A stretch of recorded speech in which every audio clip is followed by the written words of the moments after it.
Trevor. Good morning, Trevor. How are you? Morning, Trevor. Good morning, Dale.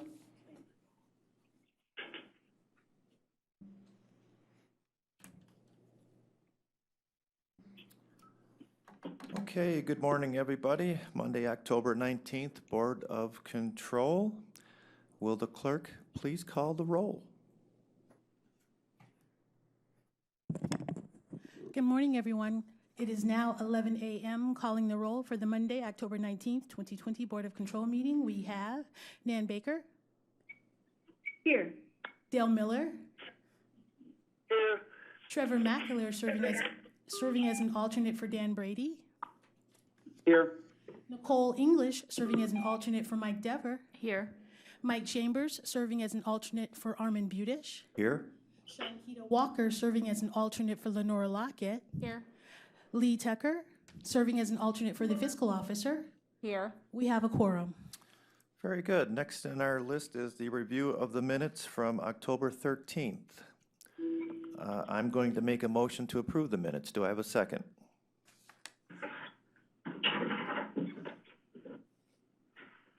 Second. Hey, Miss Nicole English. All those in favor say aye. Aye. Aye. Aye. Aye. Opposed? Minutes are approved. Next on the list is public comment. Do we have any public comment out there? You may speak now.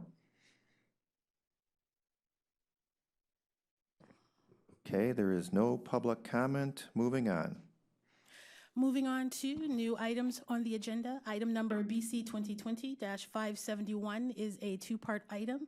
Department of Public Works, A, submitting an RFP exemption on requisition 2072, which will result in an award recommendation to River City Furniture LLC, doing business as RCF Group, in the amount not to exceed $53,549.83, and it's for a state contract purchase of various office furniture for the Public Defender's Office. It's for the period October 13th, 2020 through December 31st, 2020, for the purchase of the following items: 1 office spaces, 7 pedestal desks with task chairs, 1 mobile table with 4 side chairs, 1 marker board. Number 2, a break room with 1 mobile table and 6 stacked chairs. And number 3, for the conference room, 1 conference table, 14 chairs, and 1 marker board. And B, recommending the award in connection with said RFP exemption. Good morning, Tom Pavich, Department of Public Works. This item, again, we're recommending award River City Furniture. It's a not to exceed dollar amount. It's for the purchase of various furniture for the Public Defender's Office. The procurement method was off of the State of Ohio contract, which state contracts are typically bid, and we're making this award to River City. Thank you, Tom. Are there any questions from our board members on this item?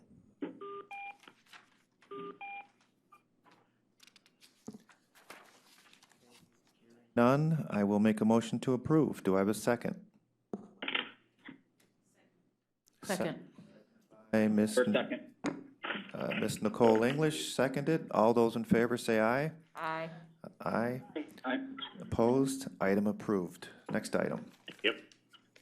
Next item number BC 2020-572, Department of Development. This is a two-part item. A, submitting an RFP exemption on requisition 3647, which will result in a payment to Jumpstart Inc. as fiscal agent for the Business Growth Collaborative in the amount of $250,000 for operational support for the period October 19th, 2020 through December 31st, 2020. And B, recommending the payment in connection with said RFP exemption. Good morning, Ted Carter, Office of Development, here to support the recommendation of this item to the payment to Jumpstart. This $250,000 really supports our work earlier this year with the stabilization fund that we provided through our small business coalition of 9 to 10 partners. At that time, they requested operating support from the county to address the increased workload that resulted from COVID-19 in terms of increased requests for all types of technical assistance to the small business community. This grant will be made to Jumpstart, who will serve as a fiscal agent for GCP, who houses the Business Growth Collaboration, which is a small business collaborative, and that provides this support to our small business community. The grant is intended to be awarded on a competitive basis to the small business community. The members of the committee that will evaluate the applications will be myself, a representative from the Gunn Foundation, the Cleveland Foundation, and 2 minority business owners who are members of the Business Growth Collaborative and have experience in awarding grants to small businesses. Okay, thank you, Ted. Are there any questions from the board members on this item? Nan Baker, one question. Yes. Ted, is there any responsibility on our part once we award the grant to Jumpstart that we need to make sure it was used for the purposes of it being used? I know that when we give to nonprofits, generally, we ask no questions. It's to use for their general purposes. In this case, once we release the $250,000, is it an honor system that they shifted to those specific requirements so that they can use other resources to do what they would have done before COVID?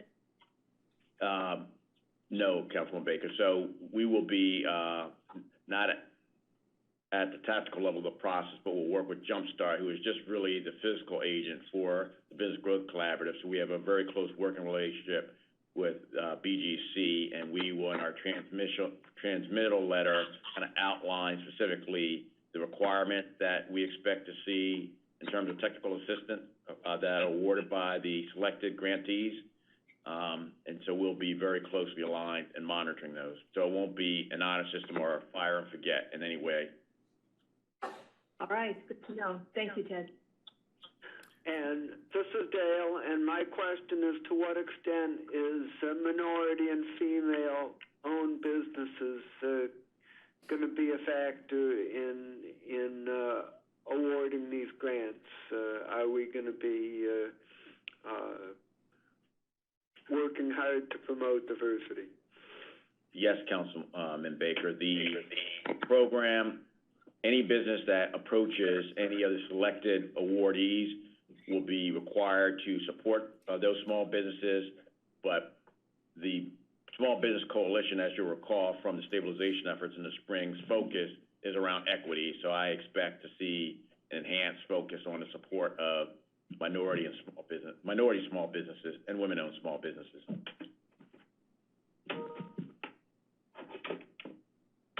Okay. So as an example, some of the institutions that have been clamoring for support are directed towards small businesses, minority small business, the Urban League and the President's Council as 2 examples. Notably, GCP, Jumpstart will be excluded and the Neighborhood Progress will be excluded from being considered for any of these awards because I'll say this, they probably wouldn't. They don't really need the money. These will be directed toward the smaller intermediary institutions. Okay, thanks. Are there any further questions from the board on this item? Hearing none, I'll make a motion to approve. Do I have a second? Second. I'll second Nan Baker. Seconded by Councilwoman Baker. All those in favor say aye. Aye. Aye. Aye. Opposed? Item approved. Next item. At the request of County Council, item number BC 2020-573 is being withdrawn from consideration. Okay, moving on to exemptions. Item number BC 2020-574, Department of Public Works, recommending an alternative procurement process which will result in award recommendations to various municipalities in the total amount not to exceed $2,726,279.78 for the 2020 Preventative Maintenance Program, and is for the period February 24th, 2020 through September 30th, 2021 for the municipalities as listed and printed on the agenda. Nicole English with Public Works. So this is our annual preventative maintenance program. As you'll remember in the past, there was a county council ordinance that was in effect for 5 years that was instructing us to have this preventative maintenance program. We feel that this has been really well received by the communities, and even though the ordinance has expired, we'd like to continue the program. And due to the ordinance expiring, and then also with the Infor being rolled out, we can no longer use voucher payments to make payments. So we've been working with the law department on coming up with the best route between them and OPD to get this accomplished so we can pay the cities when they come in. So that's why it's coming to you late. It's taken us a while to figure out the legislative process to get through, but now that we know this will be an annual item that will come through. So the date in February is when the letters were sent out from the county executive awarding the funds to the city. However, nobody has submitted a request for reimbursement yet. This is where we pay the material costs for work that the cities will do for maintenance on county roads, crack seal, catch basin repairs, potholes, that kind of thing. So county council is copied on the letter that comes from county executive early in the year. Essentially, every city that applied got some funding, and so that's why you see so many of them. This is a pretty big program that almost every city is participating in at this point in time. Thank you, Nicole. Are there any questions from the board on this item?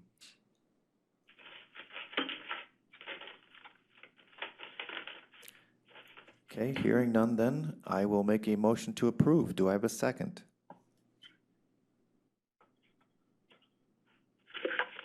Second, this is Dale. Seconded by Councilman Miller. All those in favor say aye. Aye. Opposed? Item approved. Moving on. Moving on to the consent agenda, item numbers BC 2020-575 through 576. Please take a moment or two to review them, and if there's any questions, feel free to speak out and ask.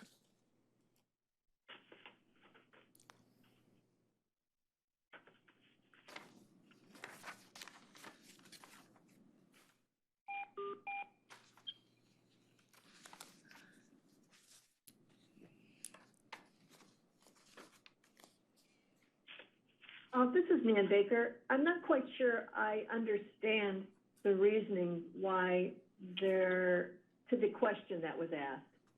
$500,000 is going to be paying for past, current, and future up till 2023. Am I reading that correctly? Can someone just kind of clarify that? This is Laura Sims from the Sheriff's Department, and yes, that is correct.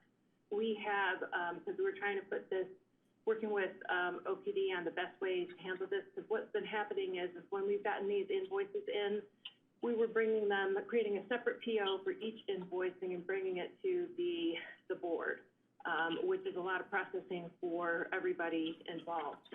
So when we talked to OPD, we put together this not-to-exceed purchase order that will mirror the ultimate procurement that was already approved for this, that goes to 2023.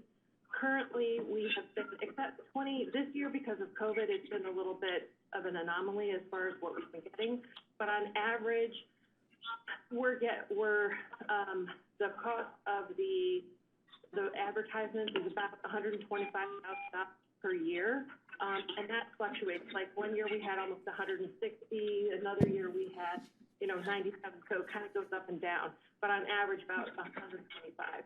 So we have the bill from this year, and we're expecting another invoice for this year to come in, and then that should cover everything through 2023. And this is yeah.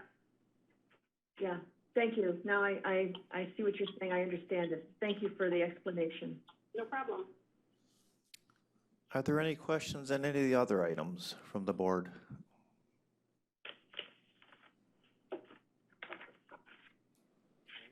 Hearing none, then I will make a motion to approve today's consent agenda. Do I have a second?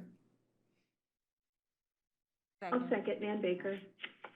Seconded by Councilwoman Baker. All those in favor say aye. Aye. Aye. Opposed? Today's consent agenda is approved. Moving on to other business. We don't have any other business at this time. Okay, is there any public comment? Feel free to speak now. Okay, there's no public comment. I would just like to, go ahead. No, you go ahead first. Well, I was just going to formally say thank you for all your years of service here. We certainly appreciate it. And we'll miss you, but we know you're not going far. So thank you publicly, and feel free. I just wanted to, Dale, and I would also like to say thanks very much to Andrea for her outstanding and dedicated service in leading the Board of Control, and we welcome you to your new position coming up soon. thank you, Dale. Second that, Andrea and Baker. Just, you've done an outstanding job, and you'll be hard to replace, and looking forward to working with you further in a different position. But thank you for all your hard work. Thank you, both Nan, Dale, and also Mike Chambers. And I just wanted to thank everyone. I wanted to thank Lenora Lockett, even though she's not here, for her professionalism, her leadership, and her guidance, as well as the members of the Board of Control, department directors, staff, and my OPD and clerk of the board colleagues for their integrity, sincerity, and honesty when carrying out the daily duties and routines and the weekly business of the county. I also want to thank Armin Budish and the administration for the opportunity to serve as clerk of the board. And then just for everyone, I just want to say I've always been told that phenomenal coworkers are very hard to find. They're difficult to part with and impossible to forget. And I look forward to working with everyone in a different capacity. Thank you so much for this opportunity. I'll miss you all. You got it. With that being said, I'm going to make a motion to adjourn today's meeting, and we wish everyone the best. Do I have a second? Second. Seconded by